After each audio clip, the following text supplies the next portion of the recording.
नमस्कार दोस्तों, stock market studies में फिर से एक बार आपको बहुत-बहुत स्वागत है। तो आज यहाँ पे मैं डिस्कस करने वाला हूँ एक पेट्रोकेमिकल कंपनीज़ के बारे में। तो पेट्रोकेमिकल रिफाइनरी और डिस्ट्रीब्यूशन कंपनीज़ के बारे में डिस्कस करूँगा, जिनमें से आप सभी जानते हैं लीडर कौन है। तो पेट्रोकेमिकल इंडस्ट्रीज़ में लीडर जो है वो एक प्राइवेट कंपनी है, वो है रिलायंस। रिलायंस के नाम स्टॉक मार्केट में काम करते हैं और स्टॉक मार्केट में रिलायंस के नाम जानते नहीं ऐसे हो ही नहीं सकता। तो उसके बाद जितने सारे कंपनीज हैं वो सारे के सारे देखा जाए तो पीएसयू कंपनी है। तो पीएसयू कंपनी मतलब गवर्नमेंट कंपनी है। तो इसी से जुड़े हुए कंपनीज के बारे में डिस्कस करूंगा जिसका नाम है बीपीसीएल मतलब भारत पेट्रोलियम कॉर्पोरेशन लिमिटेड। तो जो इंडिया के थर्ड लार्जेस्ट पेट्रोकेमिकल इंडस्ट्रीज है। तो सेकेंड पोजीशन में कौन है? आईओसीएल। तो आईओसीएल ये भी एक गवर्नमेंट कंपनी है और बीपीसीएल ये भी एक गवर्नमेंट कंपनी है। इसके बाद जिस कंपनी का नाम आते हैं वो है एचपीसीएल। वो इंडिया के थर्ड लार्जेस्ट पीएससी कंपनी है। तो मैं आज डिस्कशन करूंगा ऑब्वियसली बीपीसीएल के बारे में। तो इसके बारे में डिस्कस करूंगा तो वीडियो को पूरा देखिए क्योंकि पेट मतलब भारत पेट्रोकेमिकल कॉर्पोरेशन लिमिटेड के बारे में आज डिस्कस करूंगा जो इंडिया के थर्ड लार्जेस्ट पेट्रोकेमिकल इंडस्ट्रीज है। तो इस कंपनी अभी किस सिनेरियो में है, किस तरीके से खुद का ग्रोथ कर रहा है, वो आपको जरूर कहूंगा क्योंकि बहुत सारे दोस्तों ने कमेंट किया सर इस कंपनी के ऊपर एक डिटेल्स डिस्कस कर दीजिएगा कि इस कंपनी में अभी क्या सिनेरियो चल रहा है और क्या होने वाला है। तो चलो मैं सारा इन्फॉर्मेशन आपके साथ शेयर करने वाला हूँ। तो वीडियो को लास्ट तक जरूर देखिएगा और अभी तक आपने इस चैनल को सब्सक्राइब नहीं किया तो जरूर सब्सक्राइब कर लीजिएगा क्योंकि आपको daily basis stock market information update चाहिए तो इस चैनल के ऊपर बने रहिए। तो चलो देख लेते हैं आज के स्टॉक के बारे में। तो सबसे पहले मैं कंपनीज के इस बार का जो परफॉर्मेंस हुआ उसके बारे में डिस्कस करने से पहले मैं कंपनीज के बारे में कुछ जानकारी आपको देना चाहता हूँ। तो कंपनी देखिए आप यहाँ पे डिटेल्स देखेंगे तो कंपनी भारतीय मतलब Bharat petroleum corporation limited is a public sector company मैं पहले बता चुका हूँ which is engaged in the business of refining of crude oil and marketing petroleum products। आप सभी जानते हैं इंडिया पेट्रोकेमिकल रिफाइनरी के मामले में वर्ल्ड में एक अच्छा खासा रैंकिंग करते हैं और पेट्रोकेमिकल प्रोडक्शन करने के बाद ट्रेडिंग करने में मतलब बेचने में भी एक अच्छा खासा रैंकिंग करते हैं। देखिए कंपनीज के जो बिजनेस की पॉइंट्स है किस पॉइंट्स मतलब कंपनी किस किस सेक्टर से कंपनी रेवेन्यूज कमाते हैं। आप रिफाइनरी से कैपेसिटी जो है कंपनी का टोटल टोटल कैपेसिटी है 35.3 मिलियन मतलब मैट्रिक टन पर एनम। तो रिफाइनरी जो लोकेशन से मुंबई में है कितना 12 MMTPA और कोची में कितना है 15.5 MMTA। उसके बाद बीना में है मध्य प्रदेश में है टोटल 7.8 मिलियन मैट्रिक टन। तो उसके बाद देखिए तो in process 14 to 15 of the countries total refinery capacity. तो कंपनी प्रोसेसिंग करते हैं कितना 14 से 15%। तो सोचिए ऑल ओवर जितने सारे पेट्रोकेमिकल रिफाइनरी कंपनीज है जिनमें रिलायंस है आईओसीएल है बीपीसीएल एचपीसीएल है उसको उससे भी कंपैरिजन करूँ तो कंपनी 14 से 15% का कैपेसिटी रखते हैं। तो यही एक बड़ी बात है कंपनीज के लिए। और कंपनी देखिए रेवेन्यू जो ब्रेकअप कर रहा है हाई स्पीड डीजल कंपनी 52% बेचते हैं साथ ही रेवेन्यूज कमाते हैं। साथ ही साथ आप देखें मोटर स्प्रिट जो मतलब गाड़ियों में जितने सारे पेट्रोल डीजल लगते हैं उसमें 23%। साथ ही साथ आपका लिक्विफाइड पेट्रोलियम गैस तो मतलब एलपीजी जो गैस होते हैं उसमें 11% का कंपनी रेवेन्यू जनरेट करते हैं। तो सबसे ज्यादा रेवेन्यू होते हैं कंपनी का हाई स्पीड डीजल में और हाई स्पीड डीजल कहाँ पे लगता है आप सभी जानते हैं एयरलाइंस इंडस्ट्रीज में। तो जितने सारे एविएशन कंपनी है उसमें हाई स्पीड पेट्रोल डीजल लगते हैं।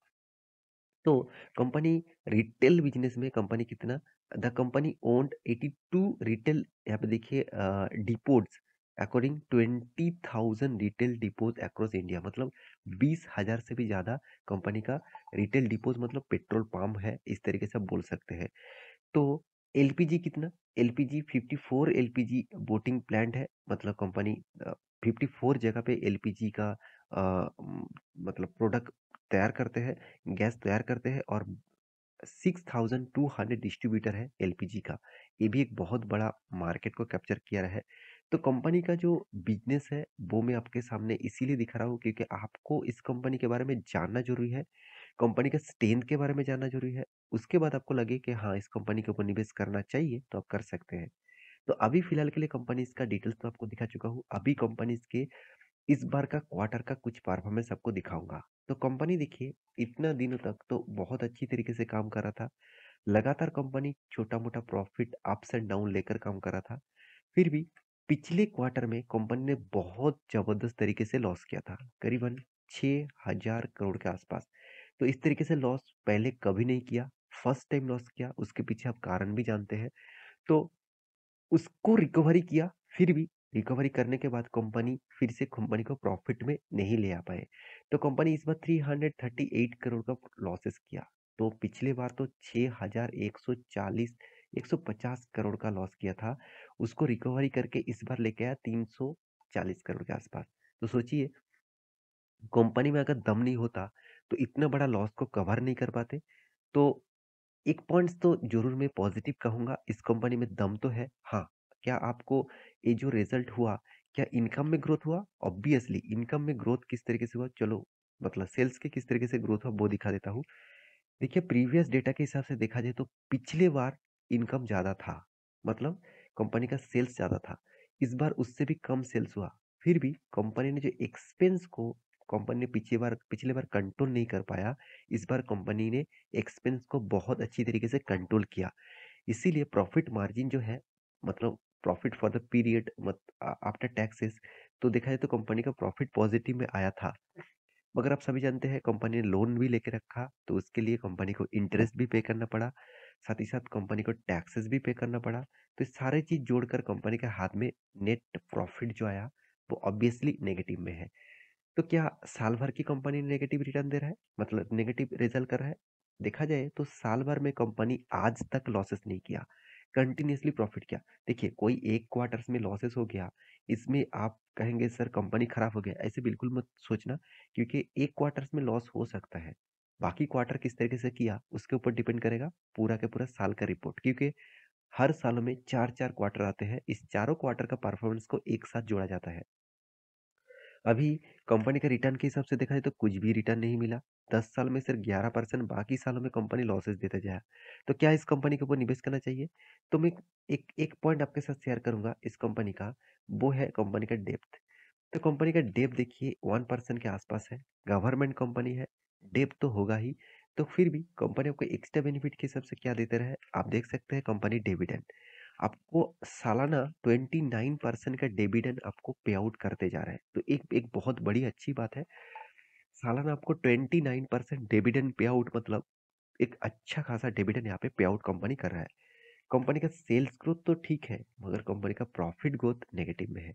इसका मतलब कंपनी सेल्स ठीक ठाक कर रहा है, कंपनी प्रॉफिट नहीं कर पा रहा है। इसका कारण आप सभी जानते हैं कि क्रूड ऑयल का प्राइस बढ़ गया, नेचुरल गैस का प्राइस बढ़ गया, तो उसके इफेक्ट किसके ऊपर दिखेगा? प्रॉफिट मार्जिन के ऊपर।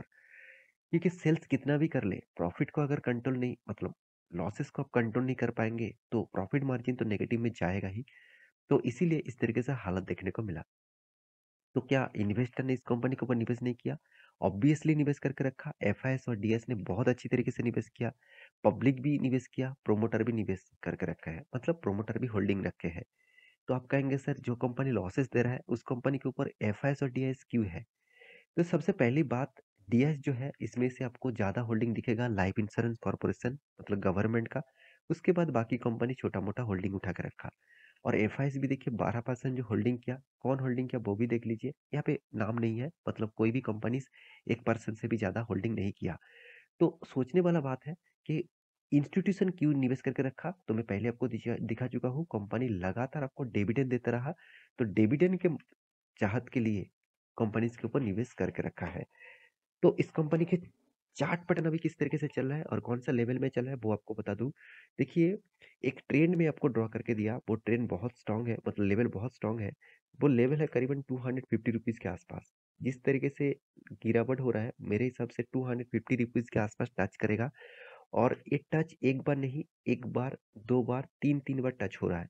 अगर इस लेवल को ब्रेकआउट करते हैं और वो भी इस तरीके से स्ट्रॉन्ग वॉल्यूम के साथ, तो सोचना एक बहुत बड़ा गिरावट देखने को मिलेगा और नेक्स्ट जो लेवल रहेगा करीबन-करीबन आप देखेंगे तो 150 रुपीज़ के आसपास।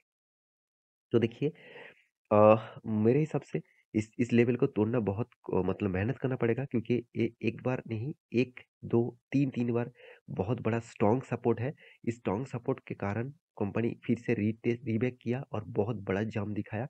मेरे हिसाब से इसको टच करने के बाद फिर से एक अप मूवमेंट देखने को मिलेगा।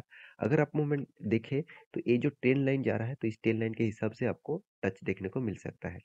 तो ये टोटली डिटेल्स एजुकेशन पर्पस में था। आप मेरे वीडियो आपको कैसा लगता है जरूर कमेंट करना। इसी तरीके से वीडियो पाने के लिए चैनल को सब्सक्राइब भी करना। मिलते हैं नेक्स्ट नया स्टॉक लेके, तब तक के लिए अच्छे से रहिए, अपने ख्याल रखिए, बाय बाय।